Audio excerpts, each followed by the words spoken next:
أشهد أن لا إله إلا الله.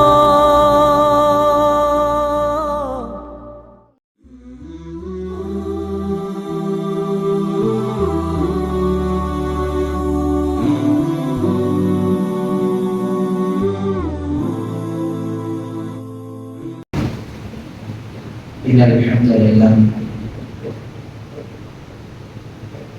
نحمده ونستعينه ونستغفره ونؤمن به ونتوكل عليه ونعوذ بالله من شرور أنفسنا ومن سيئات أعمالنا. من يهده الله فلا مضل له ومن يضلل فلا هادي له. أشهد أن لا إله إلا الله وحده لا شريك له وأشهد أن محمدا عبده ورسوله أما بعد. وقال الله تعالى في آية: أعوذ بالله من الشيطان الرجيم. بسم الله الرحمن الرحيم. يا أيها الناس اتقوا ربكم الذي خلقكم من نفس واحدة وخلق منها زوجها وبث منهما رجالا كثيرا ونساء واتقوا الله الذي تساءلون به والأرحام إن الله كان عليكم رقيبا. وقال أيضا: يا أيها الذين آمنوا اتقوا الله حق تقاته ولا تموتن إلا وأنتم مسلمون. وقال نبينا صلى الله عليه وسلم: فإن أصدق الحديث كتاب الله وأحسن الهدي هدي محمد صلى الله عليه وسلم وشر الأمور محدثاتها وكل محدثة بدعة وكل بدعة ضلالة وكل ضلالة في النار. اللهم صل على محمد وعلى آل محمد كما صليت على إبراهيم وعلى آل إبراهيم إنك حميد مجيد. اللهم بارك على محمد وعلى آل محمد كما باركت على إبراهيم وعلى آل إبراهيم إنك حميد مجيد. எல்லாம் பொருளும் இறைவனாகிய அவனுடைய அன்பும் கருணையும் சாந்தியும் சமாதானமும் எபெருமானார் ரசூலுல்லாஹி கரீம் ஸல்லல்லாஹு அலைஹி வஸல்லம் அவர்களுடைய அடிச்சுவடுகளை அப்படியே அடிபடாமல் பின்பற்றி வாழ்ந்த உத்தம சத்திய சஹாபாக்கள் மீது, சஹாபிய பெண்மணிகள் மீது, இமாம்கள் மீது, நல்லடியார்கள் மீது, குறிப்பாக இந்த ஜுமாதன்று ஒன்று கூடி இருக்கக்கூடிய நம்பியும் அல்லாஹ்வுடைய அன்பும் அவனுடைய கருணை பார்வையும் அவனுடைய ரிஸ்க்கும் என்னென்று நம்பி நிலவரமாக என்கிற காலத்திலேயோடு ஜுமாவுடைய முதல் உரையை ஆரம்பிச்சிருக்கிறேன். கணியத்திற்குரிய எல்லாம் அல்ல அல்லாஹ் நல்லடியார்களே, சகோதர சகோதரிகளே, பெரியோர்களே, தாய்மார்களே, அல்லாஹ்விடத்தில் ஏற்றுக்கொள்ளப்பட்ட மார்க்கமாகிய தீனுல் இஸ்லாம் அமைதியின் மார்க்கம், கட்டுப்பாடை சொல்லித் தந்திருக்கிற மார்க்கம், அமைதியை போதித்து தரக்கூடிய ஒரு மார்க்கம், நல்லொழுக்கத்தை மற்றவர்களுக்கு கற்றுத்தரக்கூடிய ஒரு மார்க்கமாக இஸ்லாம் இருந்து கொண்டிருக்கிறது. அதனால்தான் அல்லாஹ் ரப்பல் ஆலமீன் திருமறை குர்ஆனில் நிறைய இடங்களில் திரும்ப திரும்ப பேசுகிறார். மனித வர்க்கம் என்பது எவ்வளவு சிறப்புக்குரியது, அவர்களை நாம் எப்படி படைத்து இருக்கிறோம், அவர்களை எப்படி நாம் உருவாக்கி இருக்கிறோம், அவருடைய தன்மைகள் என்ன என்பதை எல்லாம் திருமறை குர்ஆனுடைய பல இடங்களில் அல்லாஹ் ரப்பல் ஆலமீன் சொல்லிக் கொண்டே இருக்கிறார். அல்லாஹ் ரப்பல் ஆலமீன் இப்படி திருமறை குர்ஆனுடைய நிறைய வசனங்கள்ல மனித படைப்புகள் எப்படிப்பட்டது எல்லாம் சொல்லுகிற பொழுது அதனுடைய அடிப்படை நோக்கம் என்னவென்றால், எதனால் அல்லாஹ்விடத்தில் நாம் எல்லாரும் சிறந்தவர்களாக இருக்கிறோம் என்று சொன்னால், நம்மிடத்தில் நல்ல செயல்பாடுகள் நம்மகிட்ட இருக்கின்றது என்பதனால தான் அல்லாஹ்விடத்தில் நாம் சிறந்தவர்களாக இருக்கிறோம். அல்லாஹ்விடத்தில் நாம் சிறந்தவர்களாக இருப்பதற்கு முக்கிய அடிப்படை காரணம் நம்மிடத்தில் நல்ல சில செயல்பாடுகள் இருக்கின்றது. அந்த அடிப்படையின் காரணமாகத்தான் நாம் ரப்பிடத்தில் சிறந்த மனிதராக, சிறந்த ஒரு முஃமினாக, சிறந்த ஒரு முஸ்லிமாக நாம் எல்லோரும் கருதப்பட்டுக் கொண்டிருக்கிறோம். அப்படி இருந்து கொண்டிருக்கிற இந்த வேளையில நாம் சில நல்ல விஷயங்களை மறந்து இந்த உலகத்தை வாழ்ந்து கொண்டிருக்கிறோம். ஆனால் தெரியும், ஆனால் அந்த விஷயங்கள் அனைத்தும் எந்த அளவுக்கு என்று சொன்னால், அதன் மூலமாக நாம் பெறக்கூடிய பிரதிபலனை கூட விளக்காமல் அந்த விஷயத்தை நம்ம அப்படியே நினைச்சுக்கிட்டே இருக்கிறோம், அவ்வளவுதான். ஆனா செய்வதற்கு நம்ம முன்னாடி வர மாட்டோம். ஒரு விஷயம் இருக்கிறது, அந்த விஷயத்தை செய்வதன் மூலமாக நமக்கு நிறைய பிரதிபலன்கள் இருக்கிறது, நிறைய நன்மைகளை இஸ்லாம் நமக்கு வழிவகுத்து தந்திருக்கிறது என்று நாம் எல்லோரும் தெரிந்து வைத்திருக்கிறோம். ஆனால் நினைக்கின்றோம், ஆனால் அதை செய்வதற்கு நம்முடைய மனது முன்வர மாட்டுகிறது. அதை செய்வதற்கு நாம் எல்லோரும் தயங்கிக் கொண்டு இருக்கிறோம். அப்படி இஸ்லாமிய மார்க்கம் எவ்வளவு அழகான சில செயல்பாடுகளை, எவ்வளவு அழகான சில விஷயங்கள் நமக்கு கற்றுக் கொடுக்கிறது என்றால், அந்த விஷயத்தை நீங்கள் செய்வதன் மூலமாக உங்களுக்கு நிறைய நன்மைகளை இஸ்லாம் வைத்திருக்கிறது. இஸ்லாம் உங்களுக்கு நிறைய நன்மைகள் வைத்திருக்கிறது. ரசூலுல்லாஹி ஸல்லல்லாஹு அலைஹி வஸல்லம் அவர்கள் ஒரு ஹதீஸை சொல்லி காட்டுகிற பொழுது அத்தீனு நஸீஹா என்று சொல்வார்கள். அத்தீன் மார்க்கம் என்பது நஸீஹத், உபதேசம் என்று சொல்கிறார்கள். அப்ப உபதேசங்களை எல்லாம் நாம் கேட்டு அதனுடைய பிரதிபலனையும் கேட்டு அதை நாம் செயல்முறைப்படுத்தாமல் இருந்தால் நாம் எப்படிப்பட்ட ஒரு குற்றவாளி இருக்கும் என்பதை யோசிச்சு பார்க்கணும். அதுல அடிப்படையாக நாம் எல்லோரும் தெரிந்து வைத்திருக்கிற ஒரு விஷயம் என்னவென்று சொன்னால், திக்ர் செய்வது, அல்லாஹ்வை நினைவு கூறுவது. நபிகள் நாயகம் ஸல்லல்லாஹு அலைஹி வஸல்லம் அவர்கள் ஒரு ஹதீஸிலே சொல்லி காட்டுவார்கள், பள்ளிவாசலுடைய அமைப்புகள், பள்ளிவாசலுடைய உருவாக்குதல் என்பது எதை நோக்கி இருக்கிறது என்று சொன்னால் ஸிக்ரில்லாஹ் என்று சொன்னார்கள். அல்லாஹ்வை நினைவு கூறுவதற்காக வேண்டி இருக்க வேண்டும், அல்லாஹ்வை திக்ர் செய்ய வேண்டுவதற்காக வேண்டி இருக்க வேண்டும் என்று நபிகள் நாயகம் ஸல்லல்லாஹு அலைஹி வஸல்லம் அவர்கள் ஒரு நபிமொழியை நமக்கு கற்றுக் கொடுக்கிறார்கள். அப்போ நாம் அதிகமாக நாம் திக்ர் செய்ய வேண்டும். திக்ர் செய்கின்ற மூலமாக நம்முடைய கல்புகள், நம்முடைய மனதிற்கள் எந்த விதமான கஷ்டத்தையும் சுமக்காமல், எந்த விதமான கவலையும் சுமக்காமல் நாம் சந்தோஷம் அடைகின்றோம், மனமகிழ்ச்சி அடைகின்றோம், மனநிலை பெறுகிறோம் என்கிற ஒரு அழகான விஷயத்தை இஸ்லாம் நமக்கு சொல்லி தந்திருக்கிறது. எந்த அளவுக்கு என்று பாருங்கள், ஒரு அழகான ஒரு திக்ர். அந்த திக்ரை நபிகள் நாயகம் ஸல்லல்லாஹு அலைஹி வஸல்லம் அவர்கள் எப்படி காட்டி கொடுக்குறாங்கன்னா, அந்த வாசகத்தை, அந்த அரபியினுடைய அந்த வார்த்தையை ரசூலுல்லாஹி ஸல்லல்லாஹு அலைஹி வஸல்லம் சொல்லிக் கொடுக்கும் பொழுது கூட அழகாக சொல்லித் தருகிறார்கள். இது நீங்கள் இந்த வாசகத்தை எல்லாம் நாம் நன்றாக விளங்க வேண்டும். எப்படி சொல்லிக் கொடுக்குறாங்க ரசூலுல்லாஹி ஸல்லல்லாஹு அலைஹி வஸல்லம் அவங்க? கலிமத்தானி, இரண்டு வார்த்தைகள். நல்ல விளங்கிக்கலாம், இது எல்லாருக்குமே தெரியும். இருந்தாலும் ஒரு நினைவூட்டலுக்காக அதனுடைய பிரதிபலனையே தெரியாம நீங்க நம்ம செஞ்சுட்டு இருக்கிறோம். ரசூலுல்லாஹி ஸல்லல்லாஹு அலைஹி வஸல்லம் சொல்லி காட்டுறாங்க, கலிமத்தானி, கலிமத் என்று சொன்னால் ஒரு வார்த்தை, கலிமத்தானி இரண்டு வார்த்தைகள். அந்த இரண்டு வார்த்தைகள் எப்படி இருக்கும் தெரியுமா? ஹஃபீஃபத்தானி அல லிசானி. லிசான் என்று சொன்னால் நாவுன்னு அர்த்தம். ரசூலுல்லாஹி ஸல்லல்லாஹு அலைஹி வஸல்லம் சொல்லி காட்டுறாங்க, கலிமத்தானி ஹஃபீஃபத்தானி அல லிசானி அப்படினா ஒரு இரண்டு வார்த்தைகள் இருக்கிறது. அந்த இரண்டு வார்த்தைகள் என்பது சொல்வதற்கு ஹஃபீஃபத், இலகுவாக இருக்குங்கிறார். அதுக்கு நீங்க எந்த கஷ்டமும் பட வேண்டாம். இப்ப நம்ம கிட்ட ஒரு ஆள்கிட்ட பேசணும்னு சொன்னா, அவர் இஸ்லாமிய சம்பந்தப்பட்ட மெசேஜ் பேசுறாருன்னு சொன்னா, அதற்காக வேண்டிய என்ன செய்யணும்னு சொன்னா நம்ம பயங்கர ஹார்ட் பண்ணுவோம்.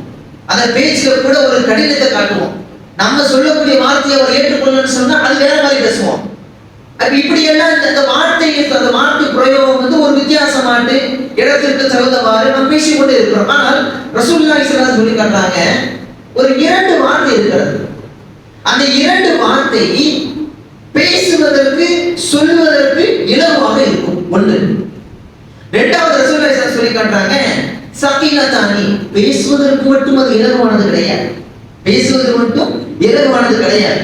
சகீலத்தானி ஃபில் மீசான், உங்களுடைய நன்மையினுடைய தராசு தட்டை சகீலத், வெயிட் ஆகக்கூடியது, கனமாக்கக்கூடிய இரண்டு வார்த்தை அப்படின்னா. அது மட்டும் கிடையாது, இன்னொரு கண்டிஷன், இன்னொரு விஷயம் இருக்கிறது. என்ன விஷயம்? ஹபீபத்தானி இலர் ரஹ்மான், உங்களை படைத்த இறைவனுக்கு பிடித்த ரெண்டு வார்த்தை. மூன்று விஷயம் நல்லா விளங்கிக்கலாம். கலிமத்தானி ஹபீபத்தானி அலல் லிசான், நாவில் சொல்வதற்கு இலகுவாக இருக்கும். எந்த கஷ்டமும் நீங்க பட வேண்டாம், எந்த கஷ்டமும் நீங்க பட வேண்டாம். இன்னொன்று என்ன?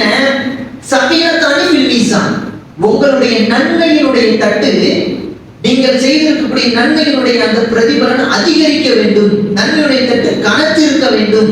நாளை மறுமையில் அதன் மூலமாக நாங்கள் சொர்க்க போக வேண்டும் என்கிற ஒரு ஆசையோடு நாம் இருந்து கொண்டிருக்கிறோம். அப்படி இருக்கக்கூடியவர்களுக்கு இந்த இரண்டு வார்த்தை இலகுவாக இருக்கும். அந்த நன்மையுடைய தட்டு கனத்து போய் கடக்கும் அப்படிங்கிறான். மூன்றாவது விஷயம் என்ன? ஹபீபத்தானி இலர் ரஹ்மான், ரப்புக்கு அல்லாஹ்விற்கு பிடித்த இரண்டு வார்த்தை. அல்லாஹ்விற்கு பிடித்த இரண்டு வார்த்தை என்ன வார்த்தை என்று சொன்னா, சுப்ஹானல்லாஹி வ பிஹம்திஹி சுப்ஹானல்லாஹில் அலீம் என்ற இந்த இரண்டு வார்த்தையை ரசூலுல்லாஹி சொல்லிக் கொடுக்கிறார். இந்த ரெண்டு வார்த்தையினுடைய பிரதிபலன வார்த்தை. இந்த ரெண்டு வார்த்தையை நீங்க சொல்றதுனால உங்களுக்கு கிடைக்கக்கூடிய பெரிய நன்மை சின்ன விஷயம் தான், ஒரு சிறிய விஷயம் தான். அந்த சிறிய விஷயம் உங்களுக்கு எவ்வளவு பெரிய அந்தஸ்தை வைத்து கொடுக்கிறது, உங்களுக்கு எவ்வளவு பெரிய நன்மையை வைத்து தருகிறது. ஆனால் இன்றைக்கு இந்த நாவு என்பது எப்படியெல்லாம் பயன்படுத்திட்டு இருக்கிறோம். அடுத்தவர்களை பற்றி பேசுவதற்கு, அடுத்தவரை பற்றி புறம் பேசுவதற்கு, அடுத்தவரை பற்றி குறை சொல்வதற்கு, அடுத்தவரை பற்றி இல்லாதவர்களை வார்த்தைகளை பேசுவதற்கு, அருவத்தக்க வார்த்தைகளை பேசுவதற்கு, பொய் சொல்வதற்கு, இப்படியெல்லாம் இந்த நாவை பயன்படுத்தக்கூடிய நாம் இந்த அழகான இந்த பொன்னான இந்த வார்த்தைகளை நீங்க சொல்வதன் மூலமாக, இந்த அழகான இந்த திக்கணிகள் சொல்வதன் மூலமாக உங்களுக்கு கிடைக்கக்கூடிய மூன்று பிரதிபலனை பாருங்கள். மூன்று நன்மைகள் இலகுவாக ஒவ்வொரு நன்மைகள் தட்டை கணக்கக்கூடிய அல்லாஹ்விற்கு பிடித்த ஒரு அழகான இந்த வார்த்தையை நீங்கள் பயன்படுத்தினீங்கன்னு சொன்னா உங்களுடைய நன்மையினுடைய தட்டை அல்லாஹ் ரப்பல் ஆலமீன் கணக்கு வைக்கிறான். உங்களுடைய அந்தஸ்தை ரப்பல் ஆலமீன் உயர்த்தி கொடுக்கிறான் என்பதாக கண்மணி நாயகம் ரசூலுல்லாஹி ஸல்லல்லாஹு அலைஹி வஸல்லம் சொல்றாங்க. அப்படின்னா நமக்கு ஒரு செய்தியாக நமக்கு சொல்லிக் கொடுக்கிறார். அப்ப இந்த வார்த்தையை சொல்வதற்கு நமக்கு எவ்வளவு நேரம் ஆயிடுச்சு? இந்த வார்த்தையை சொல்வதற்கு நமக்கு ஒரு செகண்ட் போதாதா? இன்னைக்கு எப்படி எல்லாம் இன்னைக்கு தொழுகை முடிந்தவுடன் இன்னைக்கு எவ்வளவோ தேவையில்லாத பேச்சுகளை பேசிட்டு இருக்கோம். வெளியே வீட்டில் இருக்கும்போது கூட தேவையில்லாத விஷயங்களை பேசிட்டு இருக்கிறோம். ரோட்ல இருக்கும்போது கூட தேவையில்லாத விஷயங்களை பேசிக்கிட்டு இருக்கிறோம். அந்த நேரங்களில் இவ்வளவு அழகான திக்குகளை சொல்வதன் மூலமாக எவ்வளவு பெரிய நன்மை நம்மளை அடைக்கும் என்பது நம்ம எல்லாம் யோசிச்சு பார்க்கணும். அதே மாதிரி ரசூலுல்லாஹி ஸல்லல்லாஹு அலைஹி வஸல்லம் அவங்க இன்னொரு செய்தியை நமக்கு சொல்லிக் கொடுக்குறாங்க. இன்னொரு செய்தி என்ன அப்படின்னா, உது செய்திங்க தெரியுமா? அதன் மூலமாகவும் நீங்க நிறைய நன்மைகளை அடைவீங்க. நம்ம எல்லோருமே உது செய்யறோம். ஏன்? தொழுகைக்கு முக்கியமான ஒரு குணம் இருக்கிறது ஒது. ஒது சரியாக இல்லை என்றால் தொழுகை சரியாக இருக்காது. எல்லாருக்குமே தெரிஞ்ச விஷயம் தான். ஒது எவரிடத்தில் பரிபூர்ணமாக இருக்கிறதோ அது பண்ணால் தொழுகை பரிபூர்ணமாக இருக்கின்றார். அப்ப இந்த ஒதுவை நாம் இன்றைக்கு எப்படி செய்து கொண்டிருக்கிறோம் என்றால், இக்காமது சொல்லிட்டாங்க, அவசர அவசரமாக உதவி செய்யறோம். அல்லாஹ் அக்பர் நீங்க தக்பீர் கட்டிட்டாங்க, தொழணுங்கிறதுக்காக அவசர அவசரமாக உதவி செய்யறோம். உதவி செய்கிற பொழுது உதவி செய்யும் பொழுது எந்தெந்த உறுப்புகள் நனைய வேண்டுமோ அந்தந்த உறுப்புகள் நனைவதில்லை. எந்தெந்த உறுப்புகள் கட்டாயமாக நனைய வேண்டும் அந்த உறுப்புகள் நனையாம அவசரமாக ரொம்ப ஃபாஸ்டா அல்லாஹ் அக்பர் தக்பீர் கட்டணும், டக்குன்னு தொழுகிறோம். இதன் மூலமாக ஏதாவது நன்மை இருக்குதா நமக்கு? இதன் மூலமாக ஏதாவது பெருதல் நடைய முடியுமா? ஒன்றுமே கிடையாது. ஆனால் ரசூலுல்லாஹி ஸல்லல்லாஹு அலைஹி வஸல்லம் அவர்கள் சொல்லி காட்டுறாங்க, நீங்கள் ஒதுவை பரிபூர்ணமாக, ஒதுவை நீங்கள் இஸ்பாகாக நீங்கள் ஒதுவை செய்தீங்கன்னு சொன்னா உங்களுக்கு பிரதிபலனுக்கு மேல பிரதிபலன் கிடைக்காது. எப்படி சொல்லி காட்டுறாங்க ரசூலுல்லாஹி ஸல்லல்லாஹு அலைஹி வஸல்லம்? அலா அதுல்லுக்கும் அலா மா யுஹல்லாஹு பில் ஹதாயா. ரசூலுல்லாஹி ஸல்லல்லாஹு அலைஹி வஸல்லம் அவங்க சஹாபாக்களுக்கு ஒரு பாடத்தை கொடுக்குறாங்க. என்ன பாடம் கொடுக்குறாங்க? ரசூலுல்லாஹி ஸல்லல்லாஹு அலைஹி வஸல்லம் அலா அதுல்லுக்கும், உங்களுக்கு எல்லாருக்கும் ஒரு செய்தியை நான் கற்றுக் கொடுக்கட்டுமா? உங்க எல்லாருக்கும் ஒரு செய்தியை நான் சொல்லிக் கொடுக்கட்டுமா? அந்த செய்தியை நீங்கள் செய்வதன் மூலமாக, அதன் மூலமாக நீங்கள் எப்படிப்பட்ட நன்மை அடைவீங்க தெரியுமா? அலாமா யம்ஹுல்லாஹு பில் ஹஃபாயா வ யர்ஃபஉ பில் தரஜாத். ரெண்டு விஷயம் சொல்றாங்க. ஒன்று, அதன் மூலமாக உங்களுடைய பாவத்தை அல்லாஹ் மன்னித்து விடுகிறான். நீங்க ஏதாவது பாவத்தை செஞ்சிருப்போம், அறிந்தும் அறியாமலும் புரிந்தும் புரியாமலும், யாருக்காவது சொந்த பந்தங்கள், நண்பர்கள் அல்லது ஃபேமிலிக்குள்ள இப்படி ஏதாவது பாவத்தை செஞ்சிருப்போம், சின்ன சின்ன சில பாவங்கள். இந்த பாவத்தை மன்னிப்பதற்கு ஒரு அழகான வாய்ப்பை இஸ்லாம் நமக்கு கற்றுக் கொடுக்கிறார். இந்த வாய்ப்பை நம்ம எல்லோரும் பயன்படுத்தி இருக்கிறோம்ங்கிறத யோசிக்கணும். ரசூலுல்லாஹி சொல்லி காட்டுறாங்க, உங்களுடைய பாவங்கள் மன்னிக்கப்பட்டு அது மட்டும் கிடையாது, உங்களுடைய மறுமை நாளில உங்களுடைய அந்தஸ்தை ரப்பல் ஆலமீன் உயர்த்தி கொடுக்கிறான் அப்படின்னா. உடனே சஹாபாக்கள், யா ரசூலுல்லாஹ் அப்படின்னா என்ன செய்யணும் சொல்லுங்க. பொதுவாகவே சஹாபாக்களுக்கு நன்மையான காரியங்களை சொன்னவுடன் அவர்கள் ஆர்வப்படுவார்கள். இன்னும் சொல்லுங்க, எதிர்பார்ப்புகளை வைத்து சொல்லுங்க சொல்லுங்க அப்படின்னா. அப்ப அந்த அடிப்படை ரசூலுல்லாஹி அவங்க சொல்றாங்க, முதல் விஷயம் இஸ்பாகுல் உது அலல் மகாபி. கஷ்டமான நிலையில் இருக்கும்போது உதுவை பரிபூர்ணமாக செய்யுங்க. நீங்க உதுவை பரிபூர்ணமாக செய்கின்ற பொழுது அதன் மூலமாக உங்களுடைய நன்மைகள் உயர்த்தப்படுகிறது, உங்களுடைய தரஜாத்துகள் உயர்த்தப்படுகிறது என்பதாக ரசூலுல்லாஹி ஸல்லல்லாஹு அலைஹி வஸல்லம் அவர்கள் முதல் செய்தியை சொல்லி காட்டுறாங்க. இரண்டாவது செய்தி என்ன சொல்லி காட்டுறாங்க தெரியுமா? வகஸரத்துல் ஹுதா அலல் மசாஜித். இரண்டாவதாக ஒரு மனிதர் பள்ளி வாசலுக்கு எட்டுகளை அதிகப்படுத்தணும் அப்படிங்கிறாங்க. நடந்து வர்றது ரொம்ப தூரமா இருக்குது அப்படின்னா பிரச்சனை கிடையாது, பக்கத்துல தான் இருக்கும். ஆனா அங்க இருந்து நடந்து வர்றதுக்கு நமக்கு ஆள் வராது, பைக்கு தான் எடுக்கிறோம். அல்லது நடந்து வருவதன் மூலமாக நமக்கு கிடைக்கக்கூடிய பிரதிபலன் என்ன? இதை விளங்கி வச்சிருக்கிறோமா? இதை விளங்கி வைத்திருந்தால் நம்ம நடந்து வருவதற்கு ஆர்வப்படுவோம். இதை விளங்கி வைத்திருந்தால் வீட்டிலேயே உதவி செஞ்சுட்டு நடந்து வருவதற்கு ஆர்வப்படுவோம். ரசூலுல்லாஹி சொல்லி காட்டுறாங்க, வகஸரத்துல் ஹுதா, நீங்கள் எட்டுகளை அதிகப்படுத்துங்க, நடப்பதை அதிகப்படுத்துங்க. இதற்கு மசாஜித், பள்ளி வாசல்களுக்கு. ஏன் நீங்கள் அப்படி எட்டுகளை அதிகப்படுத்துகிற பொழுது, நீங்கள் நடப்பதை அதிகப்படுத்துகிற பொழுது உங்களுடைய பாவத்தை அல்லாஹ் மன்னித்து நாளை மறுமை நாளில் உங்களுடைய அந்தஸ்தை, உங்களுடைய தரகாத்தை அல்லாஹ் ரப்பல் ஆலமீன் உயர்த்தி கொடுக்கிறான் என்பதாக ரசூலுல்லாஹி ஸல்லல்லாஹு அலைஹி வஸல்லம் அவர்கள் நமக்கு சொல்லிக் கொடுக்கிறார். மூன்றாவதாக ஒரு செய்தி சொல்றாங்க. என்ன செய்தி? வன்திலாவு ஸலாத்தி பஅத ஸலாம். மூன்றாவது விஷயம் ரசூலுல்லாஹி சொல்லிக் கொடுக்கிறாங்கன்னா, வன்திலாவு ஸலாத்தி, ஒரு தொழுகை முடிஞ்சாச்சு, இன்னொரு தொழுகையும் ஒரு நபர் எதிர்பார்த்து கொண்டிருக்கிறார். ஒரு தொழுகை முடிந்த பிறகு மகனுடைய வக்து முடிச்சிட்டோமா, இன்னொரு தொழுகையை நம்ம எதிர்பார்த்து இருக்கோம். இசாவுடைய வக்து எப்போ வரும், அதற்கு வாங்க எப்போ சொல்லுவாங்க. இப்படி எதிர்பார்ப்புகள் இருக்கிற பொழுது, எதிர்பார்ப்புகளை பார்த்து கொண்டு இருக்கிற பொழுது அதன் மூலமாகவும் நமக்கு நன்மைகள் அடைமுடியும். எப்படி? அதன் மூலமாக உங்களுடைய நன்மைகள் உயர்த்தப்படுகிறது, உங்களுடைய தரஜாத்துகளும் உங்களுடைய மறுமையினால் உயர்த்தப்படுகிறது என்பதாக ரசூலுல்லாஹி ஸல்லல்லாஹு அலைஹி வஸல்லம் சஹாபாக்களுக்கு இந்த மூன்று அடிப்படையான விஷயம் நம்ம கற்றுக் கொடுக்குறாங்க. அப்ப இது நமக்கு பொருந்தும். நீங்க நம்மளும் இந்த விஷயத்தை செய்யணும், நம்மளும் இந்த விஷயத்தை செய்வதற்கு முன்னாடி வரணும். எவ்வளவோ விஷயங்கள் இருக்கிறது இந்த சமுதாயத்தை பத்தி, சமுதாயத்தில் விஷயங்களுக்காக வேண்டி எவ்வளவோ விஷயத்துக்கு முன்னாடி நிற்கிறோம். இந்த மாதிரியான விஷயத்தை செய்வதற்கு நம்ம ரொம்ப குறைவாகத்தான் இருந்து கொண்டிருக்கிறோம். மார்க்கம் எவ்வளவு அழகாக நம்மளை பண்படுத்துகிறது, நம்மளை ஒழுங்குபடுத்துகிறது நம்ம விளங்கணும். நம்மளை இந்த மாதிரியான நன்மையான காரியத்தை செய்வதன் மூலமாகத்தான் நமக்கு இதன் மீது உண்டான ஆர்வமும் இதன் மீது உண்டான முஹப்பத்து நமக்கு அதிகமாக வந்து கொண்டே இருக்கு. இது இரண்டாவது விஷயம். மூன்றாவதாக நம்ம எல்லோரும் கண்டிப்பாக தெரிந்து கொள்ள வேண்டிய ஒரு முக்கியமான ஒரு விஷயம் என்னன்னு சொன்னா, இது எல்லாரும் இந்த விஷயத்துக்கு ரொம்ப பொழுதுபோக்கு தான் நம்ம சமுதாயத்தில் இருக்கு. சலாம் சொல்றது. இந்த சலாம் சொல்ற பழக்கம் இருக்கு பார்த்தீங்களா, ரொம்ப அழகான ஒரு வார்த்தை அது. அந்த வார்த்தையை சொல்வதற்கு இன்னைக்கு நம்ம மனசு வந்து பரவாயில்ல. சலாம் சொல்லி பார்க்க சொன்னா எனக்கு அவங்களுக்கு நிறைய பஞ்சாயத்து இருக்கு. அவர் பார்த்து சிரிச்சான்னு சொல்ல சலாமு எந்த அளவுக்கு இஸ்லாம் வந்து சொல்லி கொடுக்குது பாருங்க. இஸ்லாம் சொல்லி தர செய்தியை பாருங்க. ஒரு மனிதனை பார்த்து நீ புன்முறுவல் முன்கிறாயா? ஒரு மனிதனை பார்த்து அவர் வந்து எந்த ரீதியும் உனக்கு சண்டை படுது, சொத்து ரீதியாக பிரச்சனை இருக்கு, குடும்ப ரீதியாக பிரச்சனை, மற்ற எந்த ரீதியாகவும் இருக்கிறது. ஒரு மனிதன் இந்த உலகத்துல எத்தனை நாளுக்கு வாழ போறான்? இந்த குறிப்பிட்ட காலம் தான் எவ்வளவு, யாராலும் சொல்ல முடியுமா? நான் இன்னும் பேசிக்கிட்டு இருக்கேன், என்னுடைய ஆயுள்காலம் எனக்கு தெரியாது. அப்புறம் நான் என்னுடைய ஆயுள்காலம் முடிவதற்கு முன்னால இந்த உலகத்துல எந்த அமல் செஞ்சிருக்க ஒரு முஸ்லீமை பார்த்து சலாம் சொல்லி இருக்கிறேன்னா, எப்ப பார்த்தாலும் முருகன் தான் இருக்கும், எப்ப பார்த்தாலும் அவரை பார்க்கும்போது முறைச்சு தான் பார்ப்போம். ஏங்க எனக்கு வந்து ஒரு பெரிய சண்டையே இருக்குது, நான் பேச மாட்டேன். சலாம் சொல்லுவது என்பது இஸ்லாம் நமக்கு காட்டி தந்திருக்க ஒரு நல்ல செயலா இல்லையா? அதை நாம் சொல்லணுமா சொல்லக்கூடாது? இதுதான் நம்ம இஸ்லாமிய மார்க்கத்தினுடைய பண்புகள் அடிப்படையே நம்ம சமுதாயத்துக்கு தெரியல. இந்த சலாம் சொல்றதுனால நீங்க எவ்வளவு நன்மைகள் அடைகிறீங்க தெரியுதா உங்களுக்கு? அதனோட நன்மைகள் சலாம் தெரிந்தே நம்ம செய்யாமல் இருந்து கொண்டிருக்கிறோம். அஸ்ஸலாமு அலைக்கும் வரஹ்மத்துல்லாஹி வபரகாத்துஹு. இவ்வளவு நன்மைகள். அப்ப இந்த நன்மையை எத்தனை நம்ம பாராட்டிட்டே இருக்கிறோம். ஒரு ஆளை பாருங்க, ஒரு சகோதரன் ரசூலுல்லாஹ் எந்த அளவுக்கு சொல்லி காட்டுறாங்க பாருங்க. ஒரு முஃமின் இடத்துல 3 நாளைக்கு ஒரு சகோதரன் பேசாம இருக்கக்கூடாது. அப்படி பேசாம இருக்காதீங்க. யாராவது ஒருவர் எவ்வளவு சண்டை இட்டுக் கொண்டிருந்தாலும் யாராவது முந்தி கொண்டு போய் சலாம் சொல்லுங்க. இஸ்லாமிய மார்க்கம் முந்தி கொண்டாந்து சலாம சொல்லுங்க.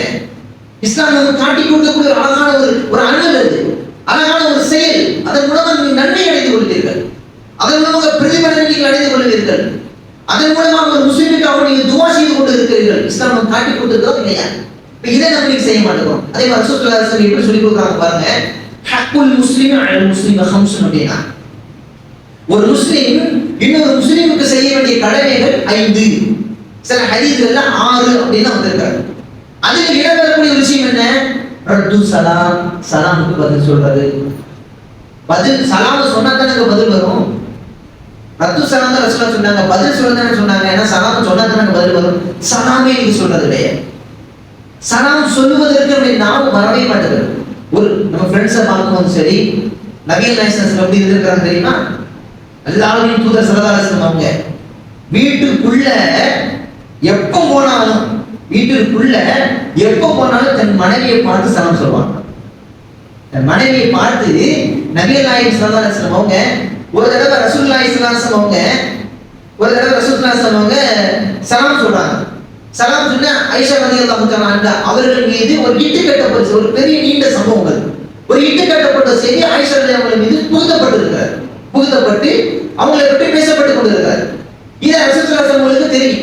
இல்ல ரசூலுல்லாஹி அவங்க அது எதையும் மனசுல நினைக்க, அது ஆயிஷா நம்ம செஞ்சிருக்க வாய்ப்பு இல்லை அப்படிங்கிற ரசூலுல்லாஹ் தெரியும். ஆனா ரசூலுல்லாஹி அவங்க அந்த செய்தியை மனசுல வைத்திருந்தாலும் உள்ள வீட்டிற்குள்ள போன உடனே மனைவியை பார்த்து சொன்ன ஒரே வார்த்தை அஸ்ஸலாமு அலைக்கும் வரஹ்மத்துல்லாஹ். இன்னைக்கு நம்ம மனைவியை பார்த்து சலாம் சொல்ல மாட்டோம். வீட்டுக்குள்ள போகும்போது உலகத்திற்கு எல்லா டென்ஷனையும் வச்சு வீட்டுக்குள்ள தான் போவோம். வீட்டுக்குள்ள உள்ள போகும்போது கூட அந்த சலாம்ங்கிற அந்த வார்த்தை நம்முடைய நாவல வரவே மாட்டேங்குது. அதை சொல்வதற்கு நமக்கு தயக்கம். இஸ்லாம் நமக்கு காட்டி தந்திருக்கிற ஒரு அழகான ஒரு பண்பு, அழகான ஒரு செயல். அதன் மூலமாக நீங்க நன்மை அடைவீங்க, அதன் மூலமாக நீங்கள் சொர்க்கத்தை பெறுவீங்க என்பது எல்லோரும் தெரிந்த ஒரு விஷயம் தான். ஆனாலும் அதை செய்வதற்கு நீங்க நம்மளால் கொண்டு வர மாட்டோம். இது ஒரு செய்தி. அடுத்தபடியாக இந்த தொழுகையை எதிர்ப்பு காத்திருக்கிறது. தொழுகையை காத்திருக்கிறது பார்த்தீங்களா, அதுல பெரிய நன்மை இருக்கிறது. என்ன நன்மை இருக்கிறது? ரசூலுல்லாஹி ஸல்லல்லாஹு அலைஹி வஸல்லம் சொல்லி கொடுக்குறாங்க, அல் மலாயிகத்து துஸல்லி அலா அஹதிக்கும் ما دام في مصلى الذي صلى فيه ما يحدث تقول اللهم اغفر له وارحمه அப்படினா ரசூலுல்லாஹி அழகான செய்தி நமக்கு கற்றுக் கொடுக்குறாங்க தெரியுமா? ரசூலுல்லாஹி சொல்லி காட்டுறாங்க, ஒருவர் ஒரு இடத்தில் இருந்து தொழுகிறார். அந்த தொழுகை முடிந்தவுடன் அதே இடத்தில் அமர்ந்து இன்னொரு தொழுகைக்காக வேண்டி எதிர்பார்த்து கொண்டிருக்கிறார். இப்படி இருந்து கொண்டிருக்கிற இந்த நபரை பார்த்து மலாய்க்கு அவங்களுக்கு செய்வாங்க, மலக்குமார்கள் அவர்கள் என்ன செய்யறாங்கன்னு சொன்னா அந்த நபருக்காக வேண்டி துவா செய்து கொண்டிருக்கிறார்கள்.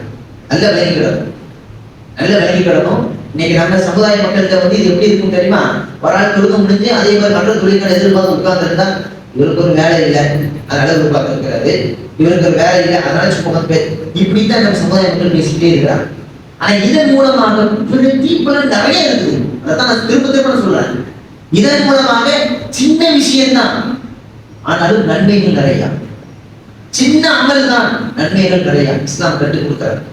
அப்ப அமர்ந்து கொண்டிருக்கிற இந்த வேலையில மலக்குமார்கள் அவர்களுக்காக வேண்டிய துவா செய்கிறார்கள். எப்படி சொல்றாங்க ரசூல் ஸல்லல்லாஹு அலைஹி வஸல்லம் அவங்க, அல்லாஹும்ம மக்ஃபிர் லஹு வர்ஹம்ஹு என்று சொல்றாங்க. யா அல்லாஹ் இந்த நபரை மன்னித்து விடு, யா அல்லாஹ் இந்த நபரை நீ மன்னித்து விடு, யா அல்லாஹ் அல்லாஹும்ம வர்ஹம்ஹு இவர்கள் மீது கருணையை காட்டு யா அல்லாஹ் என்று மலாயிகமார்கள் மலக்குமார்கள் பேசுறாங்கன்னு சொன்னா அவர்களுக்காக வேண்டி துவா செய்கிறார்கள் என்பதாக நபிகள் நாயகம் ஸல்லல்லாஹு அலைஹி வஸல்லம் பேசுறாங்க. நமக்கு ஒரு அழகான ஒரு செய்தியை நமக்கு பேசுறாங்க, காட்டி கொடுக்குறாங்க. இது ஒரு விஷயம். அடுத்து ஒரு விஷயமாக நம்ம விளக்க வேண்டிய விஷயம், நடந்த சஃப் இருக்கு பார்த்தீங்களா, இது ரொம்ப கவனம். சமுதாய மக்கள் மத்தியில இது ஒரு நடுநிலை தன்மை இல்லை.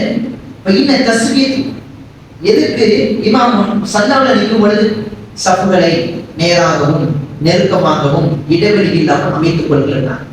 காரணம் என்ன தெரியுமா? அந்த கேப்ல வந்து செய்யணும் இருக்கணும்.